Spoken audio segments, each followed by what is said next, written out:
Hello, and welcome aboard sailing vessel Silverheels, My Roads 22. My name is Peter. This video is going to be about adding lithium iron phosphate batteries to Silverheels. At times in this video, I may just use the term lithium, but I'm always referring specifically to lithium iron phosphate chemistry for the batteries. Sometimes in writing, you'll see this abbreviated using symbols from the periodic table of elements as LiFePO4. The sailing I do on Silverheels is almost entirely 1 week long cruises. And over the years, I've made many modifications to the boat to facilitate this use. And one of the biggest is I added a refrigerator built in to the galley area. Now, a refrigerator, of course, is a major user of electricity. So to store electricity, what I had on the boat was 2 flooded lead acid batteries, deep cycle, about 100 amp hours each. To create electricity, I had the alternator on my 8 horsepower outboard, which puts out 4 to 5 amps, and solar panels. Initially, I tried one 100-watt solar panel that I kind of hung off the stern rail, and that proved insufficient. So I then built a whole arch structure that's featured in another video, and that will support 2 100-watt solar panels, and that's working well, has worked well for years, but naturally I was not completely satisfied. So lead acid batteries have their issues. They're quite heavy. They have acid in them. In my case, I had the flooded lead acid, which needed some ongoing maintenance, and you're only supposed to take lead acid batteries down to about 50% of their rated capacity. And some people say even that's too far. So at some point I became aware of lithium iron phosphate as an alternative, and pretty immediately had battery lust in my heart. They're much lighter. They have no acid in them, need no maintenance. And you can take them down much lower. Generally, people say down to about 20%. I've seen some manufacturers say you can take them down to 0. Not sure I'd push it that far. They're also quite safe, from everything I've read. You may remember hearing news stories about lithium batteries overheating, catching fire, but those are lithium chemistries that are different from lithium iron phosphate, from what I've read. So, but despite those advantages, I held off on making this switch for a couple of reasons. One is initially the lithium iron phosphate batteries tended to come in odd shapes and sizes that wouldn't easily fit into the space where my lead acid batteries were. They were also pretty expensive. And there are some complicating factors that you need to take into account when you're going to make the switch. And I'll touch on those a little bit later. But time marches on and things improved. The prices dropped significantly, for one thing, and more vendors started offering more options for batteries that were the same size and shape as standard lead acid batteries, like a Group 28 battery, so that their batteries could be put into the same location that the lead acid batteries had been. So initially, I had assumed that I'd be ordering batteries from one of the big name vendors like Battleborn or Dakota Lithium. But I noticed that there were batteries that seemed equivalent in their specs that were available on Amazon for significantly less money. Now, these were put out there by vendors that you'd never heard of before, and initially I was quite skeptical, but seemingly knowledgeable people made YouTube videos where they tested some of these batteries and in some cases tore them apart and examined the components, and basically found that they seemed to be just fine. So I ordered a couple from one of these no-name vendors on Amazon. 2 batteries rated at 150 amp hours each. The size was group 31, and the price was $430. I checked yesterday, and the price for the same battery is now in October of 2024, $380. And I also took a quick look on Defender and found that a 105 amp hour deep cycle lead acid battery was also $380. Now, I won't try to pronounce the name of the vendor that I chose. It's just a gibberish combination of letters. So we'll just go take a look. So here under the settee, we've got our 2 lithium batteries installed. This box was built to accommodate a pair of group 31 batteries, and these 2 just fit there. Also under here, in case you're curious, is a couple of buses, a positive and negative. And over in the corner here is, in the shadow, the shunt for the Victron battery monitor that monitors this battery bank. As I think I mentioned, there are complicating factors that come into play when you want to make the switch from lead acid batteries to lithium batteries.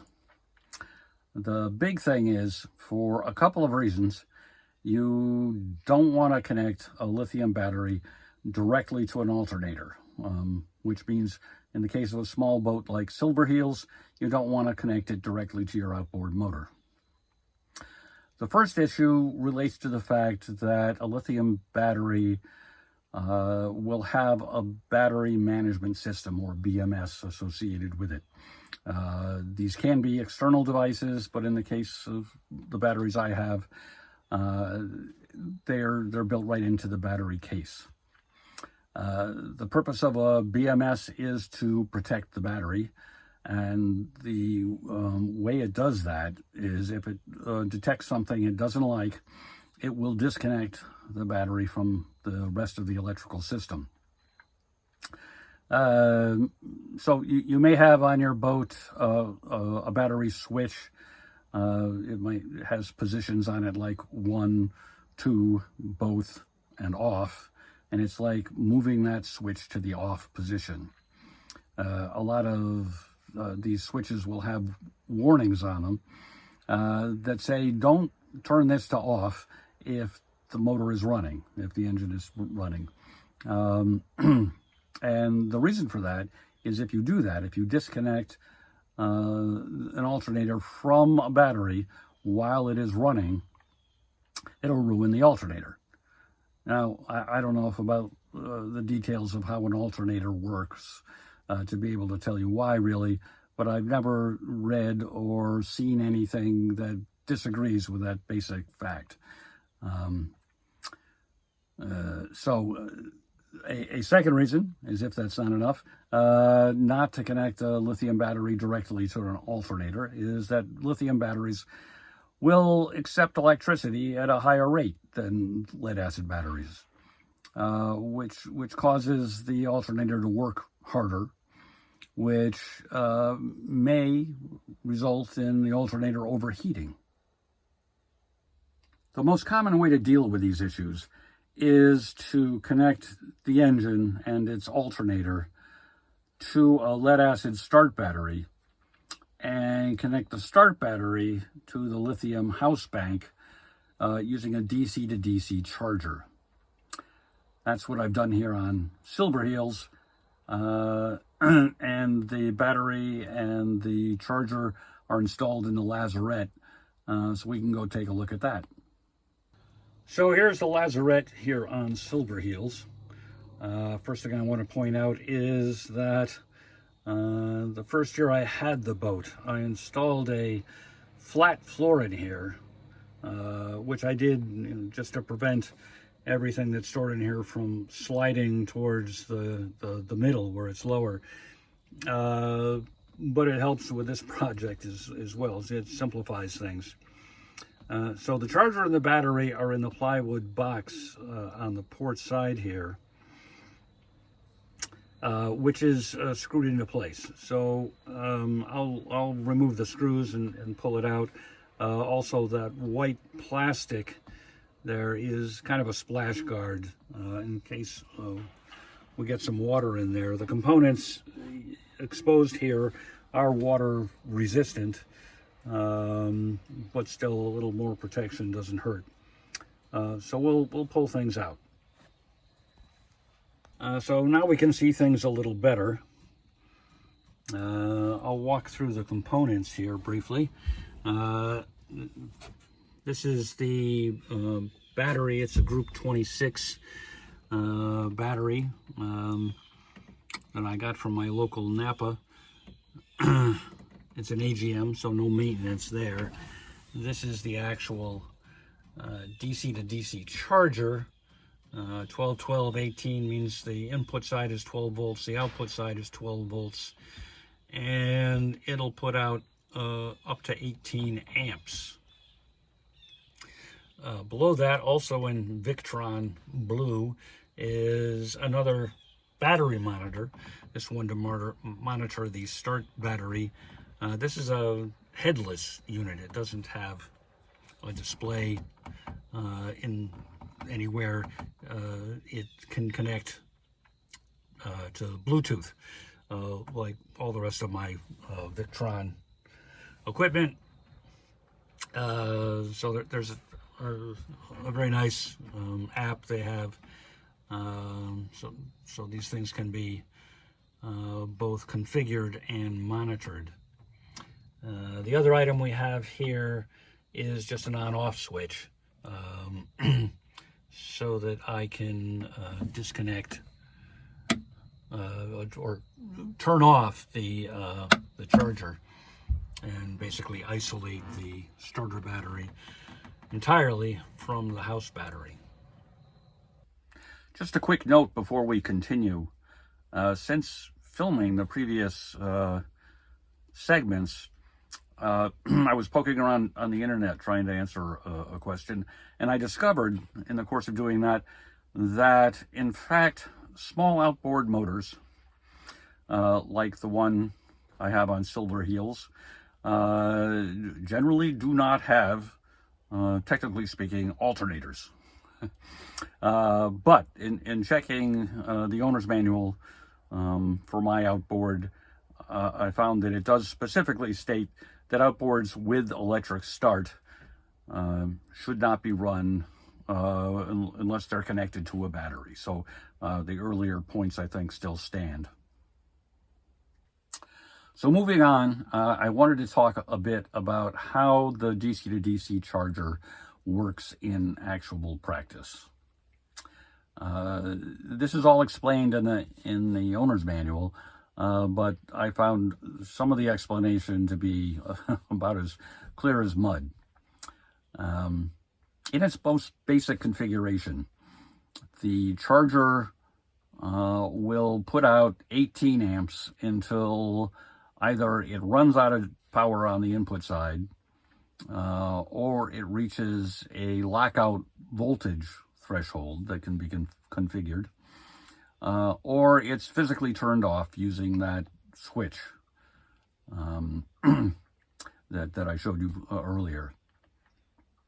But it can also be configured to run in what's called engine detection mode, in which the house bank will only be charged when the engine is running. And the charger determines whether or not the engine is running based on the voltage it senses on the input side. So there's a start voltage and a stop voltage. And again, these can both be configured using the Victron Connect app that I mentioned earlier. The default for the start voltage is 14 volts, which I have left alone. So the situation is, to begin, you've got the house battery, assume it's fully charged, it's sitting there at 12 point something volts, which is below the start threshold. So charging is disabled at that point, and the charger is just waiting. When the outboard motor is started, the voltage on the input side will rise to, in my case, something like 14.5 volts, which is above the start threshold. So the charger will start charging. And to start, it will put out the 18 amps that it's capable of, which is far more than the 4 to 5 amps that my outboard will actually produce.